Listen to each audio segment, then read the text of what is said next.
سلامونه جوړ په خیر. په امریکا کې پلار له خپل لور سره واده کړی دی. لا هر څه نه مخکې که تاسو زموږ چینل نوی سبسکرایب کړئ نو مهرباني وکړئ زموږ چینل در سره سبسکرایب کړئ. 21 کلنې سامانتا کرشنر خپل پلار 40 کلن ټراویس فیلګرو هیڅ کله نه ولیدلی. همدا و چې کرشنر له خپل مور څخه وغوښتل چې پلار یې ورته په ګوته کړي، ځکه هغې غوښتل چې خپل پلار وپېژني او له هغه سره د لور په شان اړیکې ولري. په لومړیو ورځو کې له 1800 کلو وروسته د دغه لور او پلار لیدل او پیژندل ډېر ښه پرمختلل او یو له بل سره خوښ وو. خو یو نامعلوم وخت د پلار او لور اړیکې په جنسي نږدېوالي واوښتې او همدا و چې پلار او لور له یو بل سره واده وکړ. پولیسو پلار او لور د کورنۍ د نږدې غړو سره د جنسي معاملې یعنې زنا په تورو نیول او محکمې ته یې کش کړل.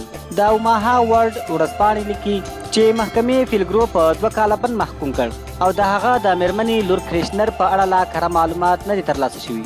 د محکمې اسناد ښیي چې پولیسو له کرشنر او فیلګرو سره لومړی ځل د 2013 میلادي کال د سپټمبر په میاشت کې د کرشنر د مور د راپور پر بنسټ خبرې وکړې. پلار او لور پولیسو ته ومنله چې د دوی اړیکې جنسي او رومانټیکي وې، خو دواړو وویل چې دوی په رښتیا سره نه پوهېدل چې دواړه پلار او لور دي. آیا دغه خبره رښتیا وه او که دروغ وه هیڅوک نه پوهیږي، لیکن د دوی ډي ان اے ثابته کړه چې دوی لور او پلار دي. کرشنر پولیسو ته وویل زما د جنسي اړیکو بنسټ له خپلې کوچنۍ خور سره رقابت و چې کومه خور به له پلار سره د جنسي اړیکو په نیولو کې بریالی شي.